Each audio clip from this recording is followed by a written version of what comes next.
Well, I'm excited to welcome back into the show one of my amazing friends, Kelly Resendez.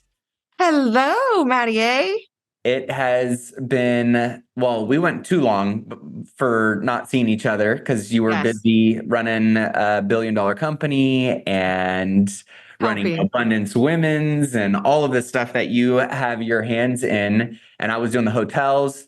And then we reconnected a couple weeks Yeah, ago. yeah, And it was amazing to hear just all the stuff that you've been up to. And I want to hear first and foremost, because you've been so busy, you talked about some changes happening. So what's going on in your world?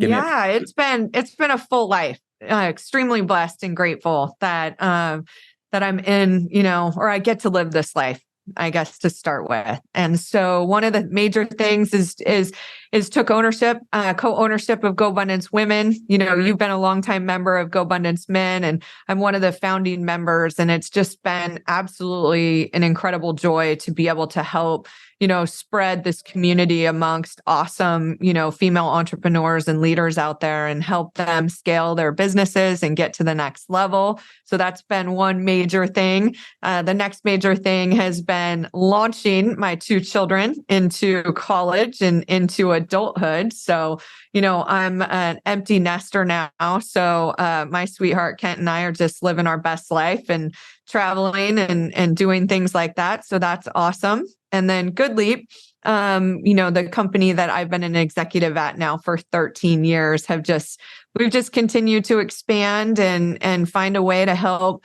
homeowners just really electrify their homes and which is much better for the environment. And it's also great for their pocketbooks too. So it's been a really fun journey helping grow that company as well. That's so awesome. Well, I want to unpack, I think, all of those because those are all key categories that you and I Yes. always seem to find so much alignment on.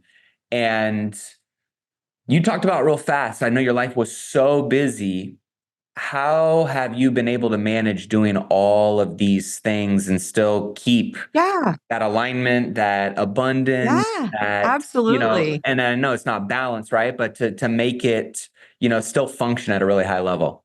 Yeah, I would say, well, alignment is the key word, and really prioritizing what's most important is the second piece. So I'm going to start with one major aspect of being in abundance that is important, and that's to recognize the power of language. So I actually removed the word busy from my vocabulary many years ago, where I'm a bit of a neuroscience junkie and our brain's always listening too. So I would say that my life has been full of opportunities, and there were times that I didn't even know which one to start with, because my brain definitely prefers that over that naughty word, Matty A, the word busy. So, I would say that the number one thing that I've been able to maintain in spite of whatever's gone on in my life is just my self-care. It comes first. So when you really make a decision, to prioritize your self-care, it is going to change everything. Most people think I'm going to wait until I have more time or I have more freedom. But because we're just creatures of habit, if you don't make it a priority, it's never going to come. Yeah. So, I speak a lot on the top ways that leaders and business owners sabotage themselves. And this is one of them. This is one of the top ones, is that they don't prioritize their emotional and physical well-being. So it's non-negotiable for me. That's from my morning ritual to working out to spending quality time, with people that bring me joy, like yourself and others, and really just being intentional about giving myself permission to make that okay. Now, some mornings are a little bit different than others. My trainer arrived at 5:45 a.m. I was actually, done on my pod call with my GoBundance Women sisters, blow drying my hair while I had earbuds in, right? Because I'm like, I forgot, I've got to be here with you today. Had to actually do the hair today, Matt, so it's one of those things that, I had to wake up earlier than normal to be able to do my morning ritual, to still be able to approach my day with the right lens that I needed to experience it. Because if I experience looking at my calendar, I have not had a lot of opportunities in between Zoom meetings in months now, because I've got such major projects going on at GoodLeap, and then in my free time with GoBundance Women.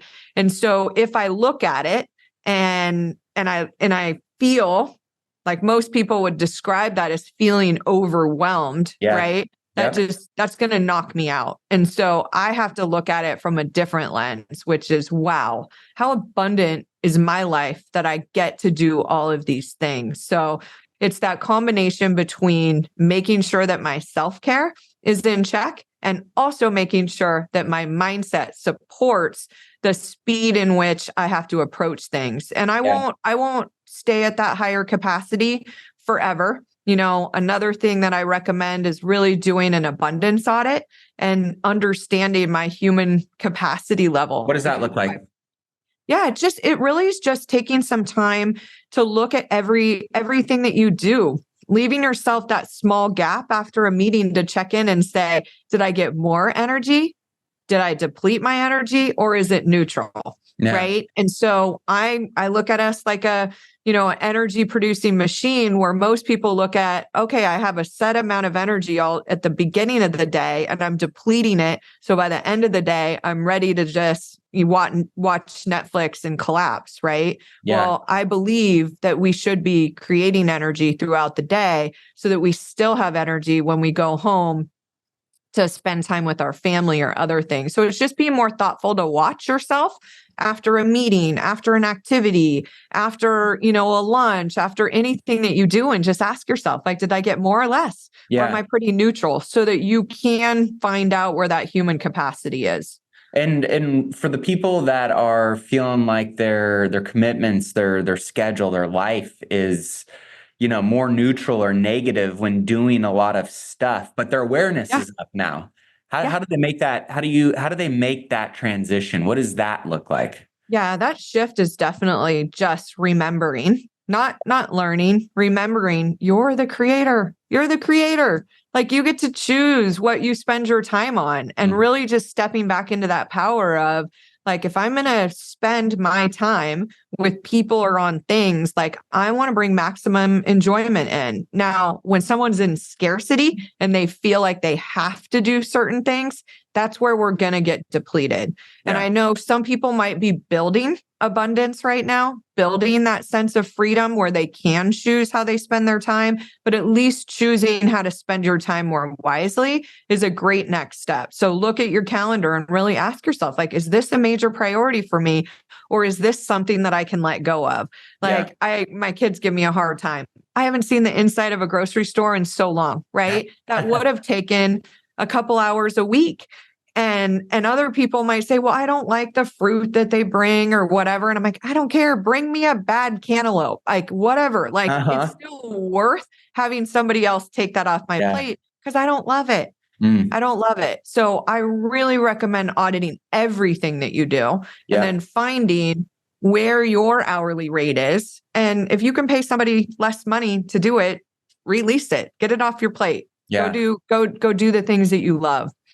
Yeah, there's so many things I feel like people create stories and narratives around that keep them stuck in that wheel forever. But then it's like forever, right? What I've noticed is once people kind of have that awakening, there's, the people that are awake and then they just don't do anything about it. But then there's the people that are awake and they take some swift action, and it creates this new ripple effect and path that's on, right? What do you think are some of those swift actions people can take, or you've seen people take, that have led to them getting in the right environments and conversations and ultimately getting momentum and results in their life that they're getting? Absolutely. So the first thing that I would say is I highly recommend that you start with a vision for how you want to feel in your life. So that would be step number one, because right now you might not be feeling fulfilled. You might feel stuck, but to make a decision when you're feeling that way before you up-level your mindset and set some actionable goals is a mistake, because you will be you wherever you go. So when you talk about people job jumping, or maybe they've got a business and then they started another business before that business is solid. And then there's the next shiny object and the next shiny object, right? Because I don't feel great. I'm feeling stuck. I'm not feeling fulfilled. But then the same human that I am today jumps and does something else. Yeah. And that old adage of you're going to be wherever you go. You have to really set that intention to work on you. You have to set that intention that I have to really cast this vision for how I want to feel in my life, and then set some goals around how am I going to get there. And so the goal might be to find a new opportunity. The goal might be to up-level your mindset and hire somebody that can support you on that, or connect with other people. So really starting with that vision for how you want to feel before you make major decisions is important. Yeah. The second thing that I would say, after you get done with that vision and create some actionable goals. Now, the key word is actionable. And I still see this struggle, even with people in GoBundance that are really good at this. We're still setting goals as outcomes. And if you miss the action piece, you're going to miss the opportunity for your brain to execute. If somebody's not executing towards where they want to go, chances are they've set a goal. Well, first of all, they may never set a goal. That's why they're not where they are. That's first mistake, right? You've got to set goals for yourself. Your brain needs direction, or else it's going to go rogue and just keep you comfortable and in the familiar for the rest of your life. And so once you really make that decision that I'm going to set goals, make sure they're actionable. Like, the outcome's great. That's a wide vision for what you want at the end of the year. Like, somebody in real estate might say, I want to be a top producer. I want to sell this many homes. That's great. That's an amazing outcome. But how do I break that down into actionable steps that I need? And then, beyond that, you gotta work on your mindset. And I always say, like, the first thing you need to do is learn how to ask for help. Learning how to ask for help is a superpower. I mean, so many people they think on this path, right? Like you kind of build these walls up because you don't want people to see in, and you're struggling, and the doubts and the fears and all the challenges. And then entrepreneurship for a lot of people, or going after a big life or big goals, big dreams, becomes a lonely path for people, right? Can be. That's it. And you said something key there. It can be. It doesn't have to be. What does it look like for people that feel like they're isolated? What are the ways that they can find community? They can find support. They can't, right? Because it's so much more accessible than it ever was in the past, right? And I think for me personally, I think you can attest to this too. We've both been in communities and tribes that make you realize you're not alone, make you realize you're not crazy, and actually celebrate and uplift you in those goals and those pursuits. And that can sometimes be all the difference somebody needs in order to be successful. Absolutely. So, the next step in asking for help is to really look at, like, who would I ask for help from? Like, it's really important that you do that, because if you're sinking or stuck and you talk to other people that are sinking or stuck, you know what? They're going to get in the boat with you, and you're going to sink. And so you've got to make sure that you engage with people that are on a path, that are ambitious, that are hungry, that have the grit, and they've got that, I would just say, that ironclad just enthusiasm for where they want to go. And, when I found mastermind communities, I was exactly what you described. I was lonely. I was isolated, not because I didn't have amazing friends that would support me, but a community of people that are going to propel you forward in whatever it is that you're going to do is really critical. And so you've got to be very thoughtful about, who do you allow to be on your board of advisors? Who do you allow to give you some input and support? Because there's two pieces to it, right? It's the support. I'm going to support you on not feeling like you have to make every decision on your own. In our pods, that's what we share. It's like, if you have a big decision to make, this is what your pod's there for, is to ask thought-provoking questions and get more curious. You already know intuitively. Like, I believe we all know the answers. Surrounding ourselves with other people that know how to ask the right questions is really important to do, right? The next piece of it is that you may go further faster because they might have that next connection, they've already gone through it.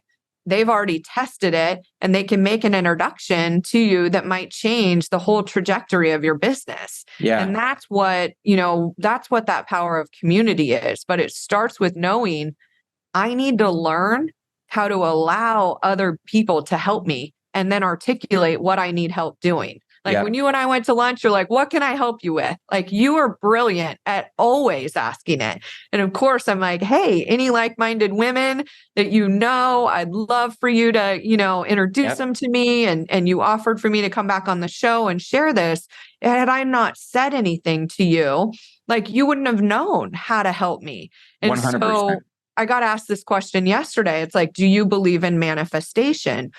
And the answer is, I believe in manifestation when it goes hand in hand with the law of action, which is I can articulate where I want to go and the help that I need getting there. Without that, like, we could think all day about this amazing life vision, but it's because I'm not afraid to ask. Yeah. I'm not afraid to ask.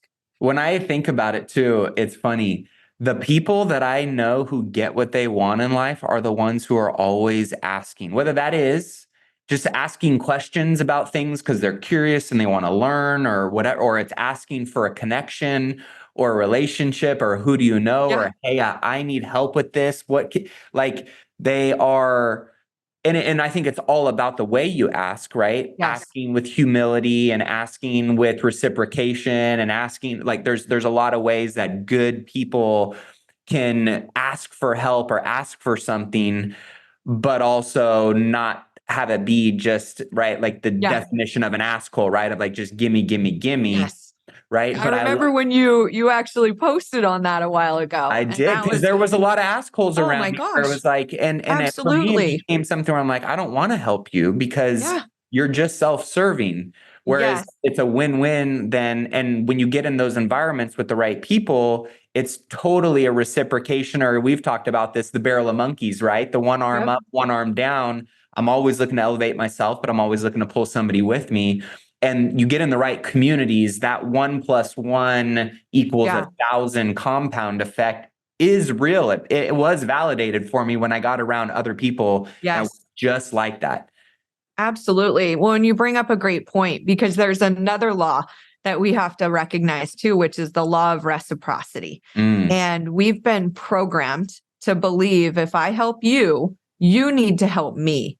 And you made a great point that that's one arm up and one arm down. We think when it comes to abundance that if I give you money to invest, I need to get money back from you for my investment. Or if I give you help, you need to give me help. And when you release that, when you are open and adaptable to infinite possibilities, it's just the flow of giving and receiving. It doesn't necessarily need to come back from that person, but it will come back. It will always come back. Yeah, just because I look at when I make investments, the market's been more challenging. Maybe I haven't gotten as much back from certain things, but I've certainly gotten them from someplace else. And so that's one of the greatest pitfalls that anyone in sales, anyone in business, anyone that's achieving, really striving for financial freedom, they make that mistake of believing like, if I give, I must receive. And it's not about that. It's constantly giving. It's constantly being open to, it might come back from someplace else. Yeah. When you do come from that, at least I've noticed for myself, because I've been on both sides of that coin, where I'm like, I'm going to give, but I'm only giving because I want something back in return. Right. And then I've been on the other side where I'm like, I'm just giving because I know it's the right thing to do. And I know that it's how I want to be perceived. It's how I want the universe to look at how I move and interact. Right. And just trusting in the fact that if you do that enough, you make enough deposits into the world, when it's time for you to make a withdrawal, it's going to be there. Absolutely. Absolutely. And it's just, we need to let go of a lot of these beliefs that don't serve us, because it keeps us in scarcity. Like, one of the greatest challenges that people have with this too is time.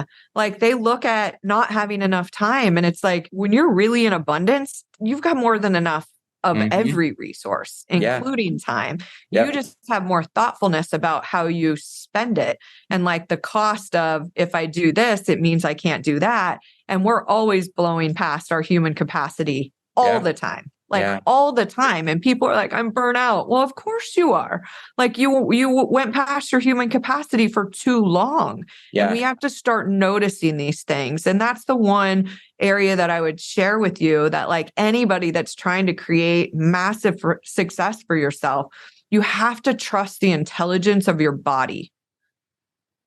It will tell you.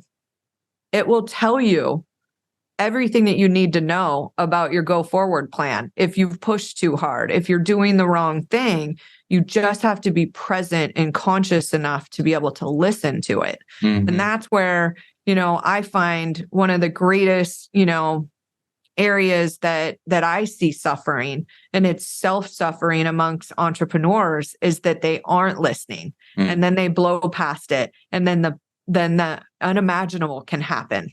Yeah. Whether it's the company goes down because they've missed opportunity, or they've lost focus because they haven't been able to be present enough to see it, or worse yet, their health deteriorates, their relationships deteriorate, all these other areas in their life deteriorate because they haven't given them the time and attention that they really deserve. Yeah, that's such a great reminder. Now, talking about, you have done some great things on the wealth building side, and I know that's been a focus for you. You've accelerated at it. What have been some of the kind of foundational building blocks for you Yeah. that have allowed you to build the wealth, unlock the Yeah. financial freedom? Like, I think so many people forget, because you're so amazing at your abundance and your personal development side of your brand, that they forget how freaking badass you are at building wealth and making. Yeah. So I want to talk a little bit about making money and what has led to such great financial success that you've achieved. Yeah. So first of all, I mean, huge thank you to my parents. Like my parents were both entrepreneurs. My mom worked harder than my dad. So I had a teacher that was a good mom. She still went to PTA. She still went to the games. She did all the things. She wasn't as conscious and present as I would say that she was not my teacher. Let's just put it that way when it came to being present. But I had modeled behavior from my parents. Like the one thing that they didn't teach me is the power of leverage. My parents, both came from nothing. And so they wanted to hold on to money and they didn't want to borrow money. So they didn't see the value in leverage. So that's the one thing that I would say that they didn't teach me, but they did teach me a lifestyle that had a lot of freedom, right? That I wanted myself. They traveled, we had boats, we had snowmobiles, we had a second home. So I am one of those people that I consider abundantly blessed with the imprinting that my parents did around money. They didn't say things like, we can't afford that. They didn't say some of the major abundance blocks that I see other people have. Yeah. My abundance block came later. So I had no problem making money. I was the kid that was highly ambitious. I was an overachiever. I was a people pleaser. Talk about the right recipe to become a top producer in the mortgage space. And that served me really well until my awakening. So I had no problem making money. I didn't appreciate keeping money. I didn't appreciate like looking at numbers, because one of my goals in the 90s, when I had to borrow money from my parents to be able to buy Christmas presents, like I literally remember this declaration vividly. I'm like, I am going to make so much money that I don't ever have to think about how much money I spend again. And when you think about it, wow, it sounds like a great vision until you realize that I was really wasteful, right? There's a lot of things that I wish I could take back. Right. Can I still return a pair of Jimmy Choo shoes that I bought in 2002 and wore once? Like I can't do that now, right? But if I had that, I could have invested it. I could have done something different. Yeah. So I will tell you that. Really good at making money. Didn't have a lot of thoughtfulness about wealth building at that time. Thank goodness. I did have a lot of people in my sphere. Like I didn't even know what a syndicator was back then, but I had like my biggest referral sources were two companies that both were syndicators in multifamily and in the corporate hotel and other space. They referred a lot of clients to me, and I started investing with them early on because I'd be, just chunks of money at a time. So extremely grateful for that. But my mom got sick in 2002. And I would say that I had a radical awakening in 2004. And that's what set me down the path of personal growth and development. So I've been here for 20 years now, but I also at that point got to watch a woman, my mom, who was super successful. She had a very large real estate portfolio that she managed with buildings and mini storages and houses and apartments and all of the things. What a badass. Deteriorate. I mean, total badass. But she never got to enjoy it because her brain, with the dementia that she had, started to just slowly deteriorate. So, I got to watch this, and I actually remember like declaring this, like, I don't care about money anymore.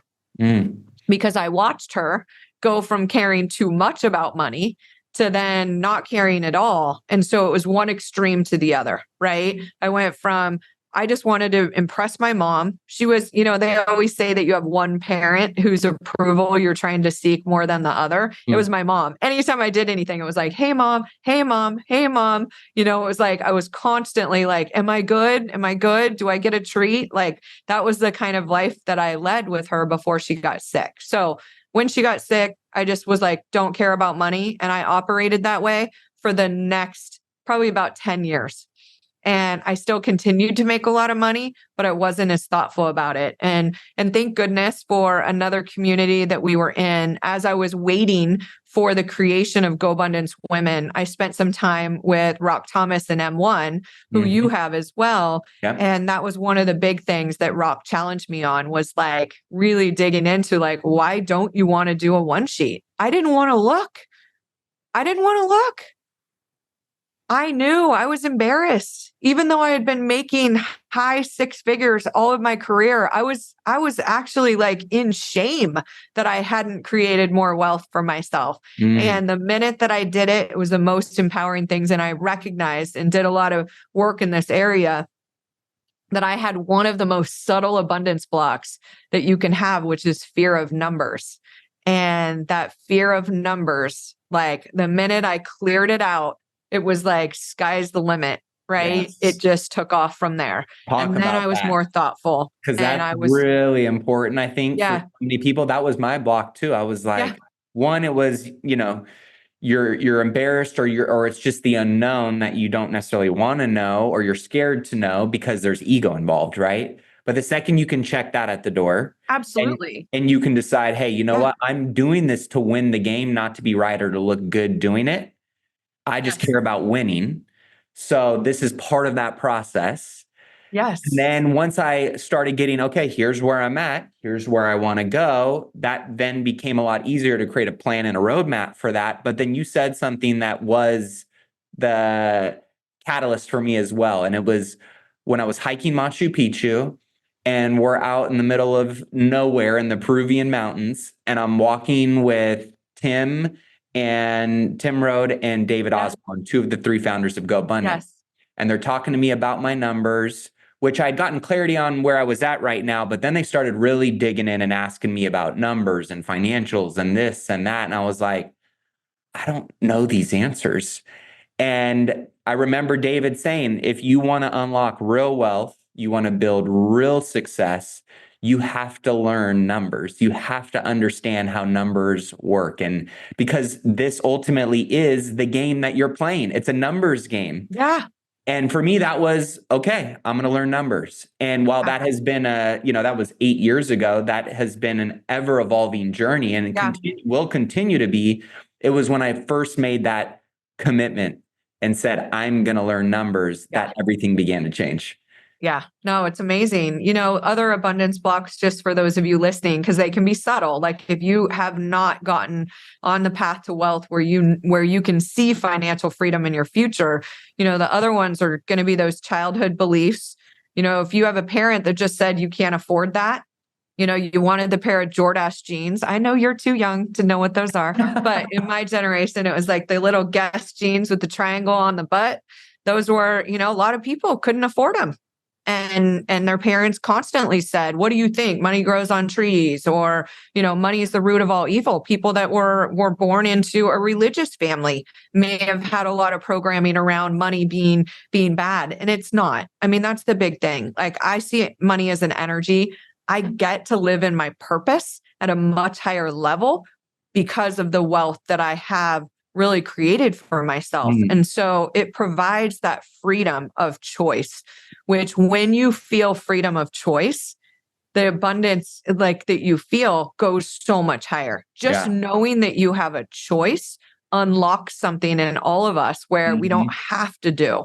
Like, we just, the things that we have to do, most of us don't love as much, right? And then when I get to do it, it just changes the game. Yeah. So fear of numbers for me. Other ones are just hard work's the only way to success. You hear kids even say that. Well, I don't want to work that hard. You don't have to. You just have to remember you're the creator. There are tons of multimillionaires that work 4 hours a week, right? Didn't somebody write a book on it? 4-hour work week or whatever it is. There's so many different ways to get where you're going. The difference that I would tell people in that regard, mastery is the key to success. It's not necessarily hard work, but you have to have mastery in something in order to be able to unlock that next level. So no matter what area of your life it's in, that's really important. The other abundance block besides fear of numbers, like we just talked about, or childhood beliefs, is judgment. And this is the most subtle one that people have to recognize.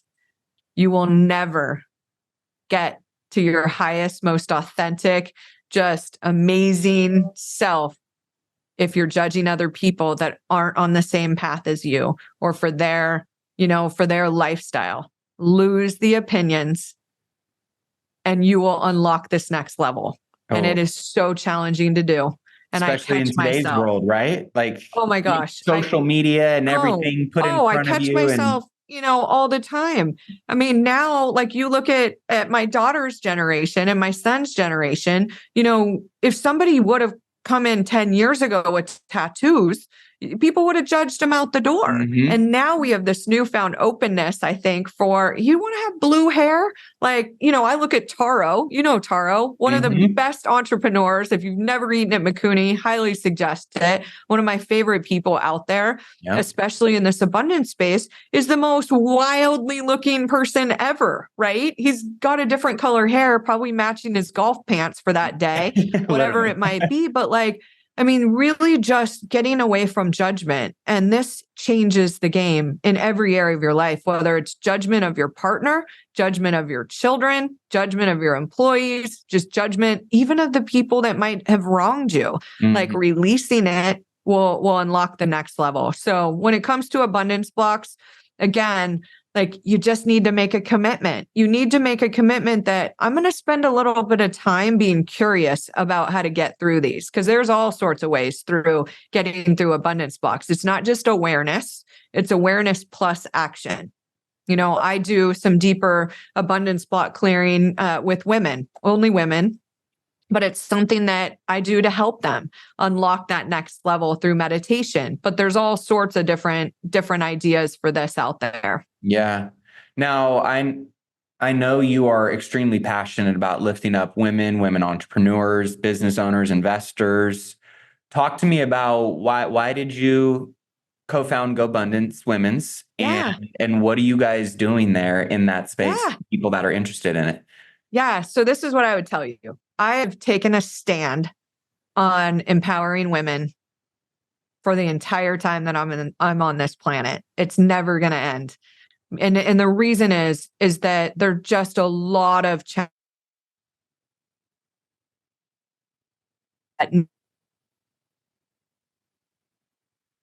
need to be like a woman, right? There's plenty of space for both of us in the work environment.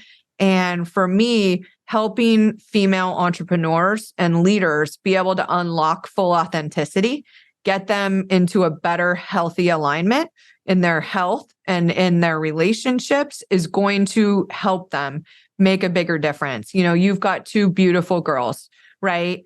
They need to see modeling of what's possible. We don't know what their purpose is, but if they know that they can have it all, if they know there's a way through maintaining great relationship and also having and raising great kids and being a badass in the business world, like we need to see that modeled. Yeah. And it is not quite done yet to the degree that we need, because we've seen a lot of female leaders step into their masculine and kick some ass. Yeah. Right.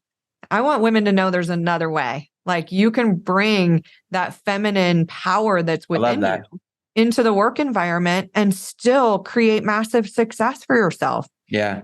Yeah. I've seen, it's interesting because I 100% agree with that. And that's why I align so much with your brand, is because you do this beautiful dance of playing in masculine arenas with very feminine energy. And it's almost so much more powerful than trying to match masculine in a masculine environment through a woman, because it almost sometimes feels inauthentic or not aligned. And then there's women like you that I see that do it totally in alignment with their femininity, but you do this dance in these masculine spaces and you crush it. And so I think it's interesting when I see almost this discussion around toxic masculinity, but then there's almost somewhat become this pendulum swing into toxic femininity too, right? Absolutely. Well, I mean, full authenticity means that you're in your highest power. Right. And that might be something different for every female out there, for every man out there. I mean, some of our closest people that have been our leaders in our life will tell you they have more feminine energy than they do masculine. And so it is finding that authentic way. And again, you have to trust your body's intelligence. When I used to speak, I've been a speaker for 20 years. I would be depleted after I spoke. Man, I would feel like I needed to go lay down and have a human-free weekend and all these other things because I was just giving. And then I'm like, oh my gosh, once I realized like I'm totally not speaking from presence. I'm not speaking from my true authentic self. I'm speaking to what I believe the audience needs from me, and that powerful, whatever. And the minute I shifted it, like everything fell back into place. And it was like, I can be present. I can be feminine and still be just as powerful as I was before. And you nailed it. Like that inauthentic, bull in a china shop type approach has been what women thought was required, and now that we have a seat at the table, which means now that we represent 50% of the workforce, excuse me, to get to the next level of we also represent 50% of the board, 50% of the leadership group, 50% of, the executive team, we have to tap into this next level. And the only way we're going to get there is to step back into our highest power. We're not going to get there the way that we got before. We have nothing to prove. We have nothing to prove. Just when you let go of I have something to prove, I need to be better than or good enough, or like any of these other things, we let go of it. That's where we can take ourselves to the next level. So you started this question with like, why GoBundance Women?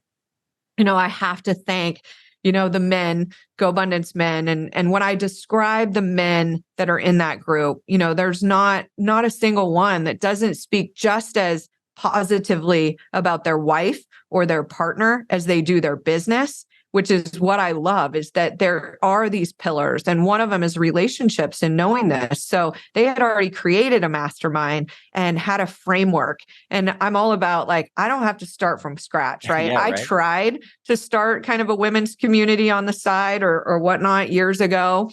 And it was like, why would I, like, this is already modeled. And so we have a beautiful partnership with them.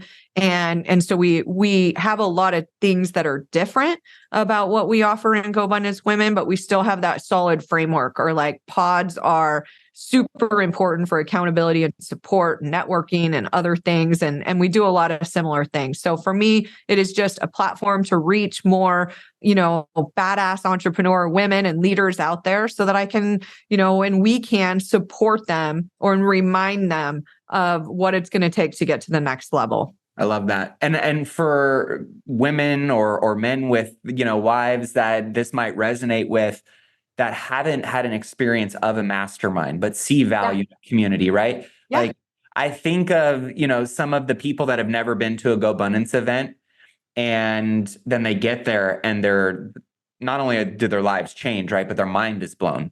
Yeah.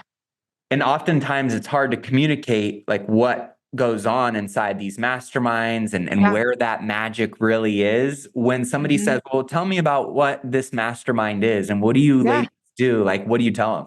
Yeah. So the first thing that I share is that it is just a powerful group of like-minded women that have checked their egos at the door and just want to, raise their hand to ask for help and to provide help, because that's truly a mastermind. There's no guru. This isn't, cult like. There's no authoritarian telling everybody from the top of the mountain what they need to do in order to create more success. It truly is, the community of amazing women that are going to be there to support you. So for us, when somebody comes in, the first thing that they're going to do is go through a really solid onboarding program so that they can understand how to use the benefits of a mastermind, from being in a pod to joining micro groups that are concentrated on, if somebody wants an and in their life, I want to do this and invest in real estate. Like, you've got an amazing mastermind community for people in the industrial real estate space, right? Or finding those properties, being able to connect them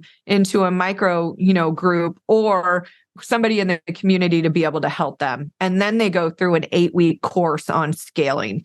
And that scaling is all about, it's a combination between who you're being and what you're doing.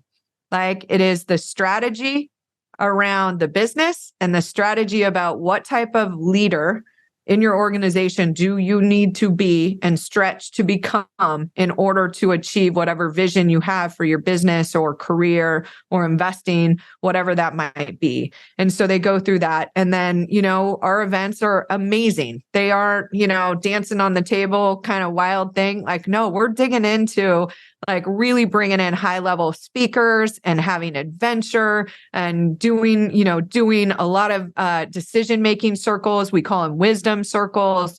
We do a lot of exercises to bring that connection and also model what it's like asking for help. Because again, this isn't a skill that most of us have honed in on. Another step to creating abundance is just thinking like a beginner. And we need to teach people how to think like a beginner, because we've all gotten far being an expert. We've all gotten far being an authority on XYZ. That doesn't mean you're an authority on this, but you may not be an authority on marketing or on relationships or on any of these other things. So really being able to share that with them. So that's, our community in a nutshell. We're always adding value, whether it's, we've got group coaching. I do some mindset coaching for people as well. We do business coaching in there. So it is really just an investment in yourself. Yeah. I had the pleasure of going to Vermont with the men's group, and just to share more about GoBundance Women. And, you see people at 9:30 at night doing their one sheet, talking about it, which is the way that we really share our vision and our goals with our tribe members. And so it's one of those things, like, they're digging into that. So if the wives are listening, I mean, this is all about becoming better versions of ourselves. That's the goal, and we're doing it. And I think whether it's GoBundance or GoBundance Women or finding another peer advisory group, you will go farther when you ask for help and you allow people to help you. Yeah. The one thing that I've noticed just by joining masterminds is I am guaranteed to meet other high caliber people that I know are going to make me better. Am I going to like everybody in the group? Most likely not. Or is everybody going to be my best friend? Or am I going to do life with all of? No, probably not. It's just not the reality. But everybody in that group has something to teach me. And I know there's going to be a couple key people that become my people Yes. that I want to do Yes. life with. And that in itself is worth so much value when you think about how rich relationships can be to not only your personal life, but to your business, to your Yeah. marriage, to your health, right? And all of those Yeah. different categories. So I love that you brought Yeah. it up, because I think why I love GoBundance is because, and why I know GoBundance Women's is having so much success is because of the caliber of people. Like the people Absolutely. who resonate with that are already on the same kind of vibe Yeah. and wavelength and frequency, right? Like we value Yeah. the same things. And then when you create environments where those connections can, kind of crystallize, then it's Yeah. like, I know that the community here is already vetted and working and operating at a high Yeah. level. So for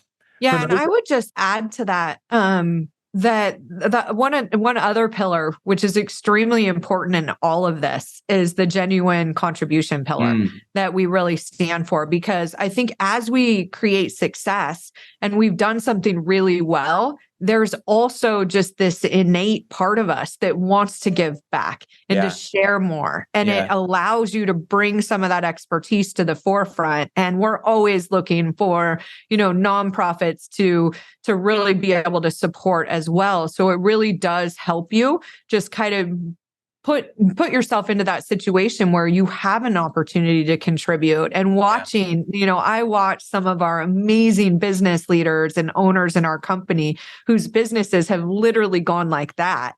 And the greatest gift to give them is like making them remember, like, you did that. yeah, Like, I met you when you were a real estate agent back in the day, right? Like, look at what you've done.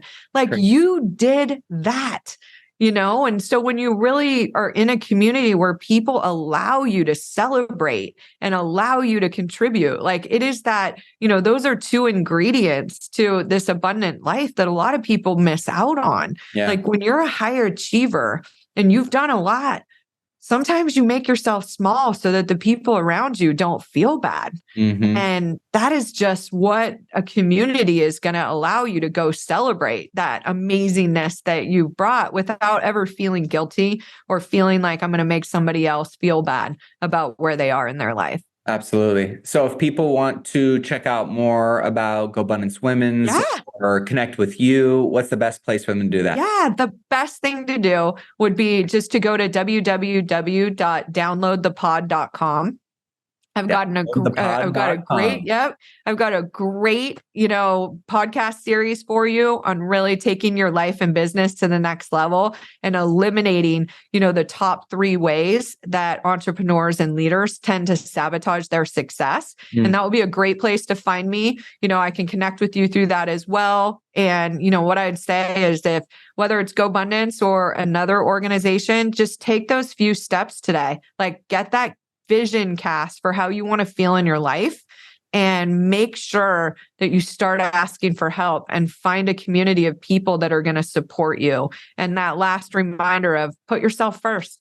Like, if self-care hasn't been a priority, today is the best day to start. I love it. Kelly Resendez, always great catching up with you, Awesome. my friend. I love ya. Thank you so much.